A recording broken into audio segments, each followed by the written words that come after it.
Hey guys, welcome to the Magfed Ranch paintball channel, and today I'm going to be doing another myth busting video. But before I get into it guys, subscribe to the channel, smash that like button, share, and comment.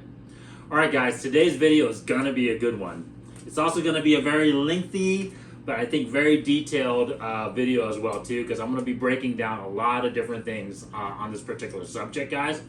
And the subject of today's myth busting is the TiPX pistol from Tippmann a good Magfed platform?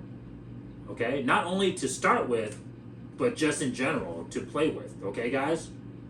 And so yeah, I'm excited to break this down for you guys, give you guys kind of all my, my particular insights in it, and then of course, obviously, you guys can make that decision at the end. Now, that being said, there are going to be metrics that I'm going to clearly, give either a thumbs up or a thumbs down on, okay, guys? And so let's break down those metrics here in a bit.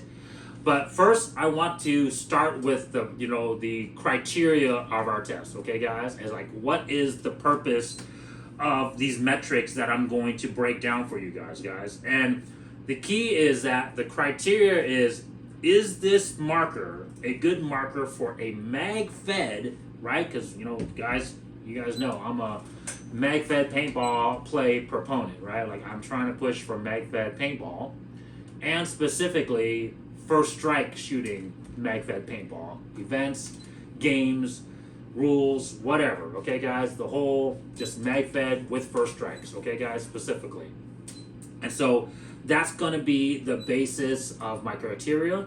And of course, I'm going to obviously set the metrics and then of course judge this marker on those metrics based upon that criteria, okay guys? And of course, comparing it to all the other Magfed markers that would fall into that criteria, right? So once again, it's Magfed paintball was able to shoot first strikes using first strikes in that for a specific Magfed game or event, okay guys? All right, so that being said, now that you guys know the objective and the goal, these are going to be the metrics, okay? The first one, guys, and it's the elephant in the room, and so that's the reason why I want to start with it first, is going to be the cost, the price of the marker, okay? All right, so I'll break that down in a second, but I think for most people, when they look at the TiPX, their initial gauge of interest is because of the cost and the price of the marker, okay, guys? The second category, the second criteria, or I'm sorry, metric, is going to be reliability. Okay, guys? So normally, I put reliability as number one when it comes to the metrics that we should judge, our markers on, because if the marker doesn't go bang, you really don't have to discuss anything else, right? But in this particular case, I put cost for this marker first. Reliability is going to be second. Okay, guys?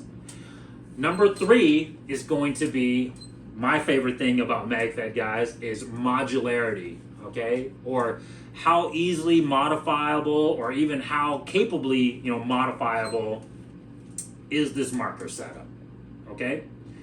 And then number four is going to be maintenance, right? How easy is it to maintain, right? How user-friendly is the marker, right?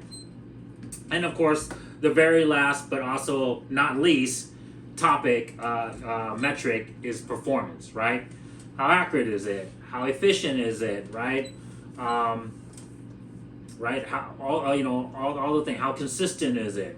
All those metrics, right? In terms of what we should gauge a marker and specifically a FSR firing marker on. Okay, guys? And so, guys, yeah, sit down. It's going to be a long discussion. It's probably going to be one of my, obviously one of the longer videos out of my library that we're going to shoot. So, yeah, so let's begin. So, with cost, guys, it was common knowledge, or I guess common perception, that the TiPX pistol was a good starting point to get into Magfed, because back in the day, I remember when I first got into Magfed, and and obviously these things were for sale, they were right around $200, right? I've checked recently, and the cost of these markers now is right on average about $300. I'm sure you can find some cheaper And of course, there are some more expensive, but average price going rate for this marker is right about $300 right now, guys. And of course, what it comes with is the marker, as you see here. Of course, you know, the little barrel plug, manual instructions. I don't have that anymore, guys, so unfortunately I can't show it to you. And then of course it also comes with 2 magazines. Now, real quick on the magazines, I'll get into that later with the other metrics, guys, but my TiPX pistol did not come with FSR capable magazines when I purchased it. I don't know if that has changed, guys. If someone out there, if you, one of the viewers, if you guys know, if you guys want to comment or share it with the rest of us, so that way, you know, someone will, you know, updated information as whether the new models come with FS capable magazines right out of the box. It will be good to know, but yes, mine did not.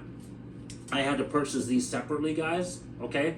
So let's go into the cost, right? Like I said, once again, a lot of people think that this is a good starting point for a lot of beginners because of the cost. And then also, you know, it's just, it's weight, its maneuverability, its handiness, and then also the cool factor, guys. Who doesn't want a backup pistol? You know, let's say you were just playing normal woods ball, or even, you know, like you're with your speedball marker at just an event. You know, how cool is it just to have a backup pistol, just, you know, to eliminate somebody with a backup pistol? Okay, but I'm comparing strictly to just if this was your primary, okay, guys? Okay, if this was your only choice that you're gonna choose compared to some other options out there, okay? So $300, okay? Costs already $300. Second thing I wanna do, okay, is the air system. This is not the ideal air system for a marker, guys. We all know it, right? CO2 is highly outdated, right? Everybody is using compressed air nowadays, right? CO2 is inefficient. It's bad on the O-rings. It's, you know, not obviously just, it just doesn't consistently perform well, right? You get kind of variance from shot to shot. The color, the temperature changes, which can damage O-rings in the marker. And then of course, just the refilling of it, right? These pistols out of the box, you have to use the little 12-gram CO2 cartridges that you install right here in the front. And then of course, you know, you put the cap back on, and then the first squeeze of the trigger, right? The first squeeze of the trigger will puncture the CO2, and then after that, the follow-up shot trigger pulls will be able to fire the marker, okay, guys? All right? But yeah, CO2.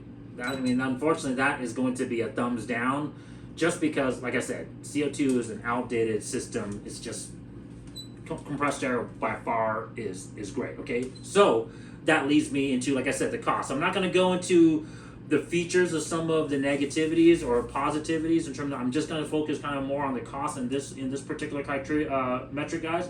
But now you're talking about, well, hey, if you want to use compressed air with this marker, you're going to have to buy that adapter, right?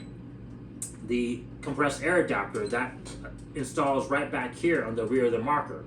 It pretty much gives it an air nipple like the one on this 68 CI tank that I have here.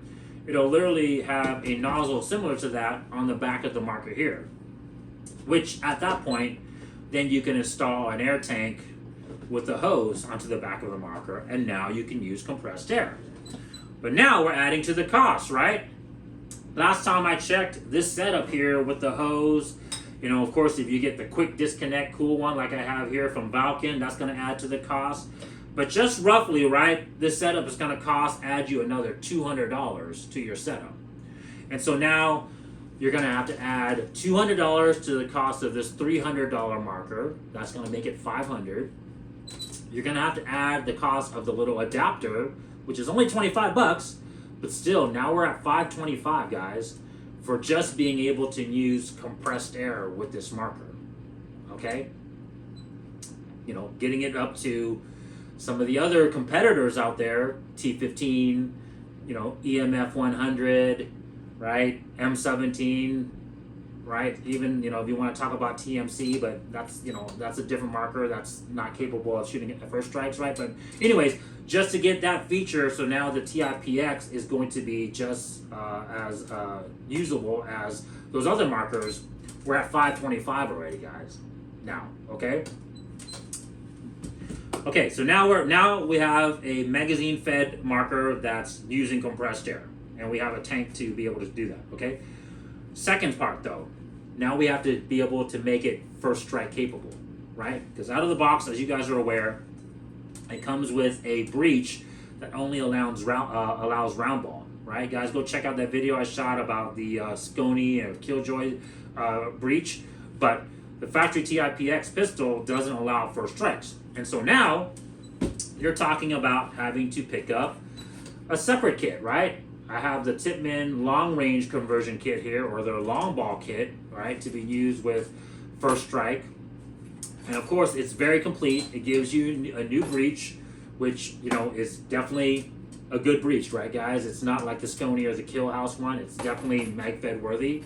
Comes with a new, obviously, bolt, spring, and of course a 12 round magazine. Okay, guys. So yeah, very complete package from Tippmann. Works really well, very reliable. But now this adds an extra $100 to your cost. Okay, so now $525. Now we're looking at $625 now. Okay, guys. So now $625. We're in the realm of a T15. You know, we're in the realm of an EMF 100, right? With an air tank, with a buttstock air tank, right? We're $150 to $200 more than an M17, right? So whatever benefit that we had thought that the TiPX pistol would give us in terms of cost savings, to get it to the same capability as those other markers that I just mentioned, right? It's either the same cost as the T15 or the EMF 100, or it's more expensive than the Valken M17 now. And so that benefit is no longer there. You know, I think that myth is kind of busted, if you ask me. Okay, guys? Now, we haven't talked about additional costs of more magazines, right? Yes, you know, you'll get your standard 2 magazines, but once again, I don't know if the standard magazines are FS capable, and you only have one 12 round magazine that is FS capable now. Okay? So yeah, so I mean, like I said, you know, now you have to add extra magazines. That's going to drive up the cost even more. We're looking at, you know, $650 to $700 now for a similar setup, that similar capability as you would get with those other markers that I just mentioned, right? We haven't even gotten into the performance or the modularity of the marker yet, okay, guys? So I think cost, unfortunately, is going to be a thumbs down. It's going to be a negative aspect for the TiPX. Now, if you're just going to use it for its basic features, like if you're just planning to use it for like just playing round ball and just as a backup or just to have fun, I get it, guys, but that wasn't the criteria of this test, right? It was for Magfed only, FSR shooting, capability and criteria event. Okay, guys? All right. The number 2 category I talk about is reliability. Okay, guys? And yes, this thing is definitely reliable. It has that Tippmann reliability that has been, you know, kind of obviously industry standard, right? Set the industry standard when it comes to paintball products, right? It's robust, it's durable. It's not maybe the most performance branded, you know, minded brand. Tippmann isn't, but in terms of functioning out of the box, squeezing the trigger, it goes bang. You know, being obviously very durable. You can toss this thing around, you know, and play hard with it, and it's still going to function. A lot of beginners that uses it, it's not going to be very hard to figure out, right? It's just you slide a magazine in, you put the, you know, CO2 cartridge in, you close the cap, you squeeze the trigger, punctures, and it's ready to go, right? So in terms of reliability, of course, it has the Tippmann reliability behind it, right? So that's going to get a high mark for it, right? Now, of course, even adding the compressed air feature adapter, that's only going to add to the reliability of this marker even more, right? Because now you're not using CO2. Your O-rings should be obviously lasting longer without having used CO2. correct? And yeah, so reliability, definitely thumbs up. It's going to score high marks in that aspect. Okay, guys? Cool? Number 3. This is going to be kind of a tricky one, right? Because modularity, right? Is this marker modifiable easily? And obviously, are there products out there readily available that you can use to modify it? And the answer to this question is yes, there is. There's quite a bit of parts out there and things that you can do to modify this marker. The problem, though, is, before I get into the pros, the con with the marker, though, is that just out of the box, straight out of the box, this thing doesn't resemble any real steel firearm. And I know for a lot of you guys out there, that doesn't matter, that doesn't matter. But for a lot of us that are really into Magfed and really we want, like I said in our videos, guys, we want to play with real steel looking equipment. We're very similar to airsoft players in that respect. We want to use things that our military use. We want to play with our, the rifles that we see on Call of Duty.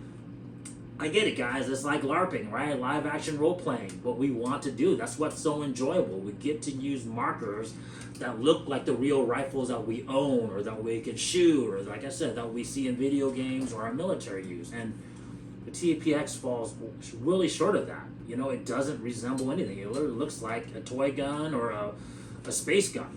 Okay? Now, there are body kits out there that will make it look more realistic, right? I know, I think MCS makes one. I believe Milsig made one back in the day, but obviously Milsig is no longer around, guys. And then, I've modified a couple of airsoft carbine kits to work with this marker. I'll probably, maybe shoot a video for you guys in the future about that. But yeah, I mean, there are ways to modify it to make it look like a PDW, right, with like a folding stock. But still, it still doesn't, you can't clone this marker to resemble any real life firearm out there. It'll look close, but it's not, right? I mean, honestly, it really won't even look that close. It'll just look closer, right? But it won't. So yes, is it modular? Is it modifiable? Yes. There's, you can change the barrels out to rifle barrels to increase, the accuracy and the distance, right? With those body kits, now there will be Picatinny rails that you can put dots on, scopes on, optics on, right?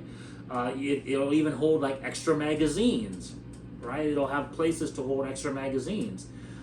You can put lights, you can put lasers on it if you want to, right? But once again, it doesn't look like a real steel anything. There's no resemblance to it, and I think that's going to hurt it long term because, like I said, for us, a lot of Magfed players, we want to play with equipment that looks like the real deal, right? But hey, guys, you guys tell me otherwise. I know that was one of my huge selling points. Playing Magfed paintball is just the realism of it, and so to me, that's a huge downside. So yes, I will give it high marks for modularity because there's a lot of components out there that you can change and modify and update the marker to suit your needs, to get better performance with the barrels, with the optics, with the body kits and everything like that. But I give it a huge negative score for the lack of realism and the lack of realistic options out there. Okay, guys? So that's kind of like, I guess, like a break, right? Like it's a push on the whole modularity things, okay? I'm giving it kind of a thumb sideways on that one, okay? Next one is maintenance. And guys, although this marker is reliable, right? Unfortunately, because Tippmann, their design is very durable, right? You can toss this thing around, you can throw it to another one of your teammates in the field. I've done that, right? And, and it'll fall and hit something and it'll keep on ticking. But the problem, that's the benefit, but the problem is how they put the marker together, guys. As you guys can see here, the marker is held in by Allen key bolts and of course nuts on the back side. Okay, so very similar to the M17. Unfortunately, it doesn't break down like any real firearm, like the T15 does with its, you know, double pin, like double AR pin style. And so it's just, when you go to break down this marker, it's not as simple as it can be, right? You're literally going to have to sit here, unscrew all the different Allen keys, make sure you don't lose any of the hardware, especially if you're not, you know, in a clean environment where you have a mat and all your tools laid out. If you're just out in the field and, you know, at your local park and you're just doing it on one of the freaking, you know, tables they have there, now you might lose a bolt, you might, you know, forget something, right? And so definitely not high marks when it comes to being user-friendly of maintenance, right? And also, I mean, I've taken my TiPX pistol apart several times, guys. It's, you know, ultimately it's not super difficult, but it's not also the easiest thing to put back together. Where this kind of the barrel cover and the breech in here, it has that spring with the bolt. It's kind of really hard to get those two pieces to set with the spring pressure. You know, like I said, if you've done it several times, you'll definitely get the hang of it, so you'll get it down. But if you're just the first time trying to get it together, or you're just not handy, right? You're just not good with freaking putting things, taking apart things and putting it back. It's not really the easiest marker to do, okay? You know, it has the little rubber detent that you got to make sure that it's in place. You have the little chamber indicator here that most people don't even know about, and it's just a little small square plastic, little plastic piece that covers that hole. And so, you know, very easy to lose, right, guys? And so just a little bunch of small pieces in here that you're gonna have to hold in place while you're reassembling the marker. You know, and like I said, maybe I'll shoot a video for you guys on the disassembly and reassembly of this marker at another later date, but I wouldn't give this marker high scores in terms of ease of disassembly and reassembly, and therefore ease of maintenance. Now, do you have to do that frequently? No. That's the one thing good about the Tippmann designs, is that they, you know, they keep on chugging, and for the most part, if you just, you know, barrel squeegee it, you take the magazines out and you know, get rags or your squeegee in there, you use an air blow gun and you blow out all the paint and debris. For the most part, it can get pretty dirty and it'll still be functional. Now, that for the most part is true with round ball. The problem is when you start getting with FS, and as you guys are aware with FS, you know, FS can get caught on any type of lip or any type of debris. You want it absolutely clean if you're going to be using FS out of this thing. Okay, guys? So yeah, so that's, you know, that reliability, that maintenance is not going to be as high marks when we start talking about that. So guys, this is also the other thing I forgot to mention with the modularity is the cost. Okay, that was one thing I wanted to touch on, which I forgot, so I apologize. But going back to metric number 3, the modularity, guys, now we'll start adding to the cost, right? Because this thing only has a short barrel. Even shooting first strikes with compressed air, the accuracy out of this short non-rifle barrel is not going to be as good as even like just your standard T15, M17, or EMF 100, right? And so if you start adding the cost with a barrel, right? Now you start adding the cost with the optic and everything else. Pretty much we're just looking at same cost price as any one of those rifle markers, right? Or carbine markers already. So yeah, I mean, like I said, the cost isn't really a positive when you start comparing apples to apples with the TiPX, okay? Now, but going back onto the maintenance, guys, like I said, I'm gonna give it a low score on the maintenance because, like I said, you know, all the screws that you got to take off, the fact that it's not the simplest marker to reassemble with all its little small components there, the fact that it has a lot of little small pieces in here that you can, you know, misplace or, you know, lose out on the lose when you're out on the field. It's not a high maintenance score, okay, guys? So already, right, we're, you know, kind of three out of 4 categories are not high scores, guys. You know, the only reliability is kind of where its high score is, right? Now, the last category, my favorite category, of course, because it's the most exciting category to talk about, right? All the other stuff is definitely necessary, but kind of boring to talk about, is the performance. Okay? And once again, guys, on face value, just the standard TiPX pistol, even with all these added on accessories that we just talked about, that brought the price up to now, $625, $650, its FS performance, first strike capable performance, is not that great out of the, at that build level, right? And so now, it's just shooting first strikes out of a smooth bore rifle, pistol length barrel. Like I said, I will do the tests for you guys in the future with, the different barrels on the TiPX, but accuracy wise, I know already because I've done the testing, it's not going to be anywhere near a carbine rifle length barrel. And then of course, rifle barrel, right? And so yes, now you start adding the rifle barrel, the body kit. Now you can add an optic so you can actually aim better instead of using these really, let's be honest guys, these are pretty crappy sights. That's, built into the TiPX pistol. I get it.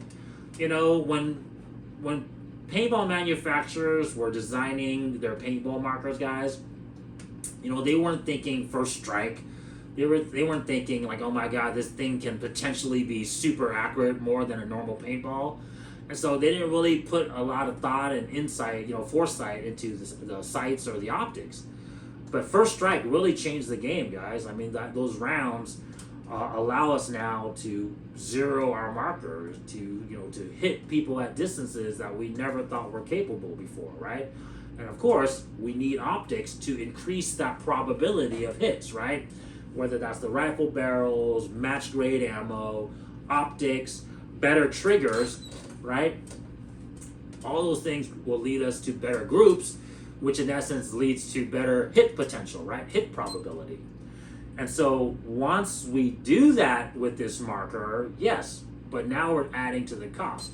Rifle barrels can, anywhere between, especially if you're kind of wanting to maintain this compact PDW format, let's say a 6 to 8 inch barrel, maybe 10 inch barrel at the most. I mean, we're still looking at $70 to $100 for a rifle barrel or more, right? So that's going to add to the cost. The body kits can be very expensive. I know the MCS ones are fairly expensive. I don't know how much the Mil-Sigs one are now, if you can even find one. The airsoft ones are fairly affordable, guys, but you have to do a lot of internal modifying of that kit to get the TiPX pistol to fit into there. But either way, we're adding more additional costs. So now, this marker is going to start getting up to the, $900, $1,000 price range to get that performance level. And once again, it's not going to be any better than your rifle barrel, T15 or rifle barrel M17 or rifle barrel, EMF 100. Okay, but cost-wise, we're exceeding some of those markers already for by quite a bit. Okay. But in terms of just dollar for dollar, if we're going to just stick with what we have here on the table and compare it to any one of those other markers, the performance is not going to be as good as those other markers. So that's going to be a loss for the TiPX pistol in this category when you're comparing $650 to $650 from the other markers, right? But like I said, obviously if you add the barrels like you add to the other barrels, the performance can get closer. You can start bridging that gap. The other thing too we want to talk about is obviously magazine capacity, right? Yes, you can get the Zeta mags, right? The flip bags, right? That holds more rounds. You can get, of course, the 12 round Tippmann magazines, but that's not going to be the same as a 19 round T15, a 20 round EMF, right? Or even the 18 round M17 magazines. All right, so once again, there's a deficiency compared to those other markers. It's losing out to those other markers in terms of metrics, okay? And so And then, of course, we can talk about efficiency. Definitely, you know, this thing I would say would fall into the category of being more efficient than the M17, just because of the M17's heat core design, guys. You know, check out those videos that I shot. But, you know, it's going to fall less than the EMF 100 for sure. And I know the T15 is very efficient, so until I do an actual, I guess, efficiency test of all the markers, I would say this is going to fall somewhere between the M17 and the T15, right? So it's going to lose out to the T15 and EMF 100 in that category of efficiency.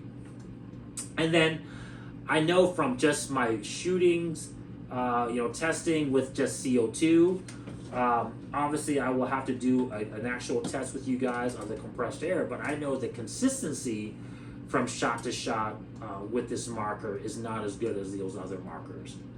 And so, as you guys are aware, consistency ties in very close with accuracy, because if we're getting a huge fluctuation in feet per second, that's going to alter our shot groupings. It's going to alter the shot trajectory. And so our accuracy is not going to be as good. So guys, I mean, like I said, the performance category, it's falling short to those other markers and other competitors that I talked about.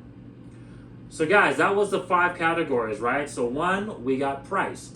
When you really break it down, the TiPX really doesn't save you much. It's on par with some of those other markers, or more expensive than the M17, right? Reliability. Yes, it definitely scores high marks in reliability, right? It's the Tippmann industry gold standard when it comes to kind of reliability, right? 3, modularity. Yes, is there things that you can modify the TiPX pistol? 100%, but 1, it adds to the cost, and 2, it doesn't really look real.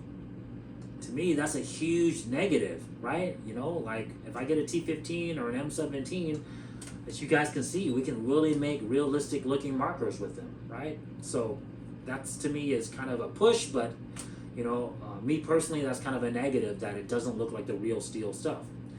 4, maintenance. I told you guys already, it's not a beginner's level marker for me when it comes to maintenance. You know, just all these screws, all the little small pieces are inside the marker that you can lose. In terms of, you know, the breakdown and disassembly. So it's not high marks in terms of maintenance and user friendly.